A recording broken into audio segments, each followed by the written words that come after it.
Hi, and welcome back to the Pleasing God Podcast, a weekly show focused on helping Christians to think biblically, engage practically, and live faithfully for the glory of God.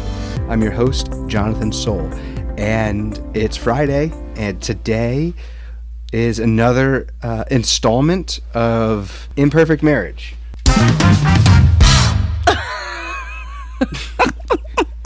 What was that? I got sound effects. I didn't even know. How about every time Caitlin says something great, we'll just...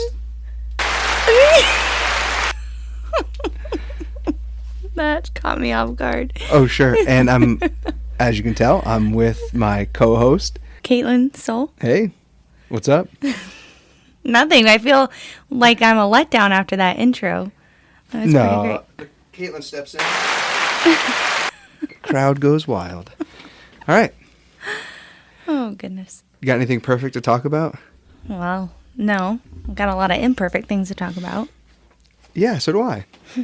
Let's talk today about expectations. Mm-hmm. And healthy expectations, what can also be unhealthy expectations in the context of marriage. And you go first. So when we think about expectations, just on a huge, big level, what do you think about? So a lot of people can go into marriage kind of envisioning the movies, the rom-coms, the romantic kind of lovey relationship. And that there is an aspect to that. I'm not saying that's not in there, but we just kind of movie-like expectation of marriage and what a marriage is going to be like. And so when I think of expectations going into marriage, at least for me, it was very much that. I didn't really have much for relationships before, so that is kind of what I based off like our marriage was going to be like. Any rom-com in particular? Well, anything from like the 90s. You've Got Mail. You've Got Mail is a great gosh. one, or Sandra Bullock's got some good ones from back then. So yeah. Okay. Well, I think on my side, just going into marriage expectations, I don't think I really had in my mind anything. I felt like I was almost walking into the unknown. So there was no envisioning of like, oh, this is what it's going to look like, and probably just the difference between man and woman, right? I was just like, I'm married, and I think for me, the weight of responsibility that I think I was wrestling with a little bit, and what that looks like, and the uncertainty. But I didn't have like this envision, like, oh, we're gonna have these cute little curtains and all this other stuff. Do you remember the lampshade? Oh my goodness, yes. Yeah. I was really trying to meld both of our styles together, and when we first got married, and it was horrible. That lampshade. It was like this bright yellow, I don't even want to explain it, like retro almost looking lampshade, but we had it on. You didn't like the lampshade. I didn't really like the lamp itself, but you liked it. It was like this nickel, like I had like a glass ball in it, I think. And then we're trying to meld these two things together. I think our styles have come a long way. But. Yeah, but you had these expectations on how you wanted the apartment to look, and just how. And I'm like, it's a lamp, but I didn't like the lampshade. No, you didn't. It didn't. I don't know. Yeah. And then we started to realize, oh, wait a minute.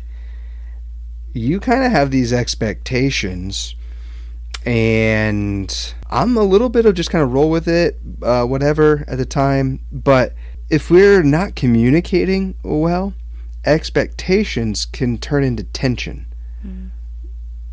You know what I mean? So sometimes, you give me that look. Sometimes, when we think about expectations and what we expect of our partner, this is a line that I love. I hear 0% of the words you never say. But we almost, at times, kind of project what we expect, or we assume that they understand our expectations when we don't articulate them. And I think when we first got married, especially, that was huge for me. I expected a lot out of you and out of our relationship and out of what I kind of had envisioned our marriage to be like or our house to be like. And I put so many expectations on you, and a lot of them I didn't even say. And so they were in my head. That's what I'm talking about. No, I know. Yeah. And I'm saying that it really caused just tension, just a lot. I can think of so many instances even from then where, it was just in my head and I would just get so mad at you. And you didn't even know that I wanted you to help vacuum the living room. But like here I am like huffing and puffing and that kind of stuff where you'd say you'd be home at a certain time. And so in my head, I'm thinking he's going to be home at that time by the minute. Like, oh, I do remember. Yes, I remember that. I would be like looking out the window waiting for your big red truck to roll down, and it was like 5 minutes late, and I'm like, oh, he told me a certain time and I expected him to be home at this time. I had a lot of expectations. Okay, so how much of that you could chalk up to early on in the marriage, growing in the relationship, and also maturing as a person? Oh, I think both, just learning one another, learning yourself, learning what to let go of, not sweating the small stuff as much, but also learning, okay, he's going to give me a time, and I know it's going to be around then. It doesn't have to be the exact time, and I don't have to get, just kind of talking to yourself a lot through those expectations a lot of times helps. But growth as a person, maturing, growth in our marriage, giving each other grace, that's a good one. Have really helped. Yeah, killing me. Very, very good. I definitely think those have helped time and learning one another. Yeah, I think we'll talk about it on the end first, on the end of managing expectations, and then on the expectations, that healthy ones that we should have, right? And so I think so much marital conflict can be resolved if we talk about our expectations, we are able to articulate them with our partner, but when we also can manage them in a way of like, okay, is this realistic? Is this just my preference and I want this? Is this selfishness? Is this self-centeredness? And working through those. I remember we were having conversations, and it was a lot of your personal expectations that was causing stress upon yourself. And here I am just living in my world, and I needed to be mindful of that too, though. And so thinking about how we could talk through, like if I say, I'll be home around 4, that meant in my mind around 4. Didn't mean like 4:02 I was late. It sounds crazy, but really in my mind, when you say around 4 o'clock, or when you used to say that, I really did expect you at 4 o'clock because that's what I heard. And so, for sure. Yeah, and I remember being like, I said around. Yeah. So let's have a buffer time there. But it's certainly, and this might just be true of all other relationships, certainly I think it was more on your end when it came to expectations and kind of working through. But that doesn't mean that I didn't have some of myself. I think on my end, one of the things was to realize that not all of your expectations of me or the marriage were necessarily wrong or bad, actually. And there should be healthy ones to have. And learning that the expectations of my wife, I should seek to meet those out of this mutual love and submission and to one another, and not see those as burdensome or anything like that, where you're just like putting all this upon me. But I would say that my expectations have definitely decreased as well, though. So it's kind of been both of that, like your mentality of I need to meet those expectations, or I should strive to meet them, but also my not having so many either. Sure. Yeah, I think, and that helps for a healthy marriage, and being able to talk about them. And oftentimes, if we do reach some conflict, it's probably because of feeling let down by expectations. Like the other day. Yeah. And that was on me. I expected that we were going to do something, and I didn't overly communicate well, but I didn't care for the change of plans. Yeah. And my expectation was to do this thing. We didn't do it. And yeah, it was kind of like, bleh. And so I would just say, by way of help, I think, for listeners thinking through this, going into a marriage, being in their marriage, think about some core expectations. And you don't have 10, 12, 15, 100 of them, that's because nobody's going to live up to all those expectations all the time. So if you have a ton of expectations, you are setting yourself up for continual disappointment. And then the disappointment you will project onto the person who's failing your expectations, when in reality you are setting yourself up to think less of someone else. And that's what you need to be careful of. You need to find out what are some of the core things. So when I think about managing expectations and what we should have going into a marriage, total trust. That's an expectation. I shouldn't have to worry about what you're doing or anything like that, and I don't. So I expect that. I don't expect, my expectation is not 80% trust. It is 100%. My expectation, and with that, you're not going to lie to me. I expect truthfulness. Think of some other ones. I expect openness. And I know that not always. Sometimes there's processing and things that need to go on. But the expectation of both of us is that if something is bothering us, we will talk about it. Maybe you need your space a little bit or something. But we're not going to sweep it under the rug. We don't live with elephants in the room. And so open communication is an expectation. That's actually something I would say I've struggled with through the years, is having an expectation that got let down, and then I'd be disappointed, and then I wouldn't want to talk about it. I would rather kind of shut down and start cleaning, because that's typically what I do when I am really, really frustrated or stressed. Is I tend to just kind of rage clean, they call it. Yes, I know that. And then you always know that when I'm rage cleaning, there's something wrong, and then you usually ask about it, and then it's a conversation. Yes. Yeah. If I'm at work, if I come home and the house smells like bleach, say, uh-oh.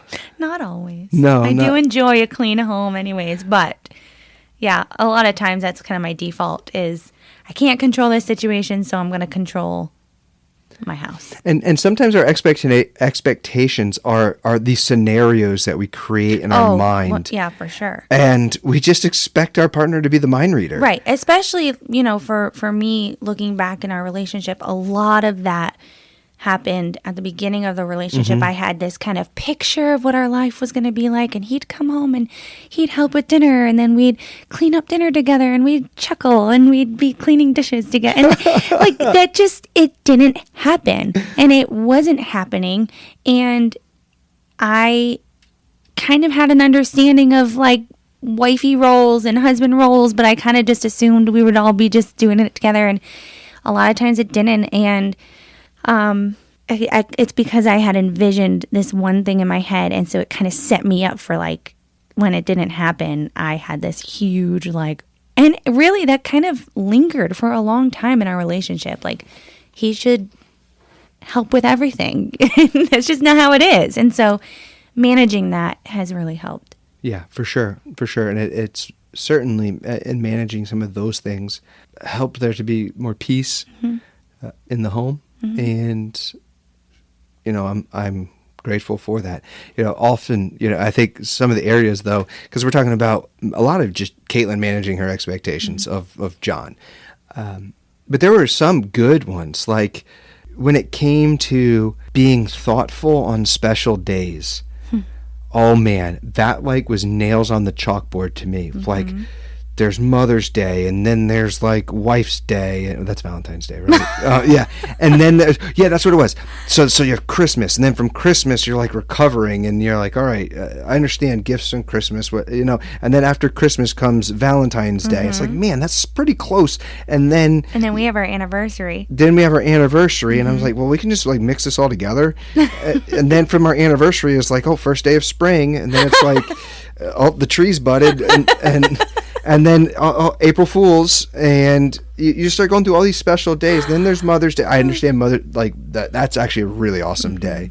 And I just say, going through, and it just was like, man, all these consumer things, it makes me spend money on stuff I don't want to do, and which are things that I really find joy and pleasure in, are flowers and a thoughtful card. And I have always really enjoyed gifts. Gifts has always been one of my love languages. So that was really tough for you to... Yes, and what I needed to do was rise up to meet those expectations, because it was meaningful to you. And it wasn't... I thought it was kind of dumb, frivolous or whatever. But here's something, pro tip of marriage. It ain't about you, right? And in that sense, it was like, okay, I can't keep telling her, like, change your expectation. Because then all I'm doing is telling you to just be what I want you to be. And now I'm projecting just this is what I expect. Easy, simple, go. And low maintenance. And that's just as bad. And so learning, and I don't get this right all the time. I certainly miss on days, but learning to make those special days special in whatever way I can. And really, it was, the thing that, you communicated was put some thought into it. And so that's kind of what I've tried to learn over the years in, rising up and meeting some of those things. But giving gifts and that kind of stuff, like, it's still nails on the chalkboard, but I kind of enjoy it a little bit, because I think I've gotten a little bit better at it. For sure. And I don't enjoy the shopping. I don't enjoy the buying. I don't enjoy the wrapping. But what I do enjoy is what it does for you. And that's what makes me happy. So it's like, it's blessing you. It's loving you. It's just expressing love to you in that way.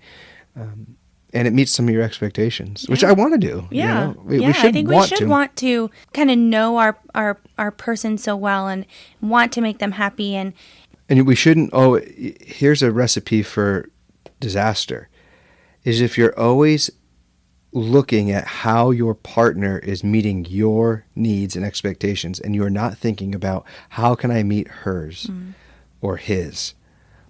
That's a self-absorbed relationship. That's a me-centeredness, and it's not healthy.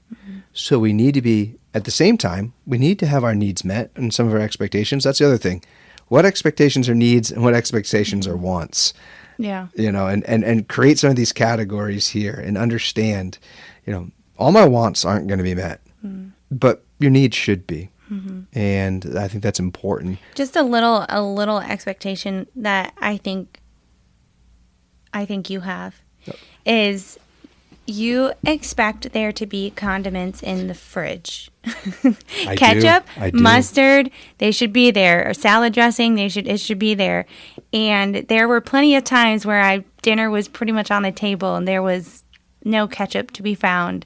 And we had to go get ketchup. And so just even that's so small, but even just being mindful that, we're about to have tacos, I need to have some taco sauce. And, and just being mindful of things that you expect. You expect there to be condiments and not to, neglect that. Maybe that's really, really simple of an example, but it's just those little things I think that make up big things. I think this is a common expectation men have, and I know it's certainly the one that I have, that because I do something, I expect you to do something. So, like, we have roles. God has given us different roles. We complement each other. We are fit for each other, but we have different spheres in which we operate. And that's God's beautiful design of gender and in marriage. And there are things that you do way better than me. And there are things that God has given you to do as the woman and the mother and the wife in the relationship that God has not tasked me to do. But there are many things that I have that God has not tasked you to do. And so, in a sense, as a woman, you do what God has given you to do as a woman, and I do what God has given me to do as a man. We are equals in our standing before God as human beings, as image bearers, but we are different and distinct in our roles and responsibilities. Okay, so my expectation is just that if I'm going to lead the home, if I'm going to be the provider, if I'm going to work, if I'm going to go do all these things to take care of the home, say on the outside, then my expectation is you're taking care of the home on the inside primarily. And so now what I've had to learn is when I get done with my primary task of working, I don't check out. And when I come home, I gotta join that. And so, but like the expectation, ketchup, condiments in the fridge. The expectation, dinners are made or laundry is there. But that doesn't mean that I can't go turn over a load of laundry or fold. You don't want me to fold the clothes. All right. But so primarily you, but if my expectation is only you do this, then maybe I'm projecting something of my own preferences on you that I'm not willing to do. I remember one time I was kind of struggling with this early in the marriage, and it's like, when the clothes would stay too long in the wash, and then and then they're stinky and you have to redo it. Or like that was an expectation. I want my clothes to smell fresh. Yeah, like stinky clothes. The worst. And so I'd sniff my shirt and I remember I was meeting with a pastor friend, and I was kind of just complaining about this. And he looked at me and he said, "Do the laundry." He said, "You can talk about your problems or you can fix it."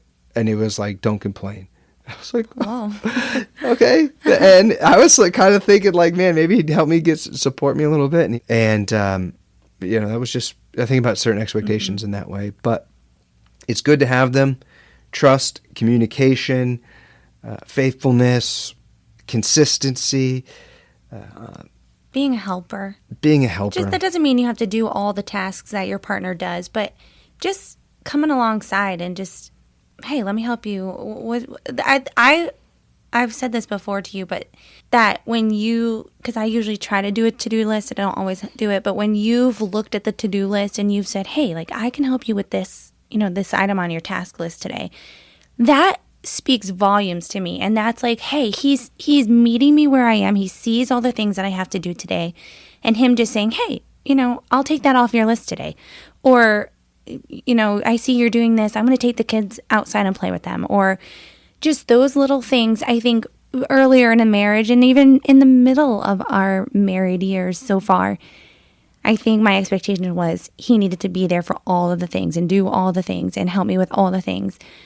And I've been able to learn to balance that out and balance that expectation. But that has helped me see when you do meet an expectation, I really appreciate it. And it really goes a long way. And yeah, because I think, and that's great for, sharing that, because it's a little easier for me to try to tackle something on your list than it is for you to tackle something on mine. Yes, I'm not trying to be a doctor. Sure. But being willing to kind of cross over on that too is I think is helpful. Yeah. Any other thoughts on expectations in the marriage? I would say it's definitely one thing that I can say in my own life has been one of the biggest changes from year 1 to year 10. I can tell you other things in my life that have changed and gotten better since, but I would say managing expectations has been one thing that has really just shifted a lot in 10 years.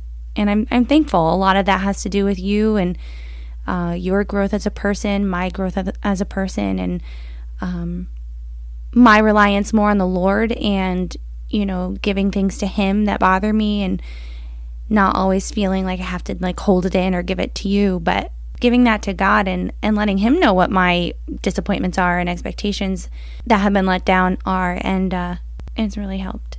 Yeah, and certainly don't become like a doormat and just like be walked all over. That's not at all what we're saying here with managing expectations, but be realistic and learning how to communicate well to manage that expectation, or to say, hey, I really would like to do X, Y, and Z, or whatever, or get this thing done. Can you help me with this? Being really intentional. But I think communication is probably a topic for another day. Yeah, for sure. but I think communication has a huge part in managing expectations. Yeah. Well, my expectation was to have a talk with you about expectations in the marriage, and it's been awesome to be able to talk with you and kind of talk through the evolution that I've seen of this. And it'd be interesting to play this back in 10 years. Yeah. And listen to these kids talking right now. Yeah. Which yeah, it'll be fun. Yeah, who knows? Yeah. So, all right. Well, I got a question for you. Oh, good. I have one for you too. I'm sure you do. All right. Who is one person, living or dead, that has made a big impact on your life? Oh my goodness. And why? I would probably have to say my Auntie Ruth. She passed. We were pregnant with our first. Marley's 9, so it must have been over 9 years ago.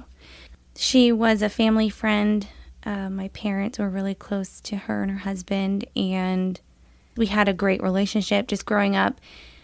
She was really fun, but very joyful, cheerful. I just remember her always singing and humming, and we spent so much time with them. They were like our second family, and she had just a huge impact on my life. And from what I could tell, she seemed to be a very spiritually minded woman, a woman who sought after the Lord and sought to raise her children in that way. And so I would probably have to say my Auntie Ruth. I knew that. Yeah, I know. That's what I figured you'd say. My question isn't as deep. Great, that's good. Well, and on a lighter note, I want to know if you have a phobia. I was going to ask you if you had a fear, but I wanted it to be more surface level-y, kind of banana phobia. Banana. That's the unhealthy fear of bananas.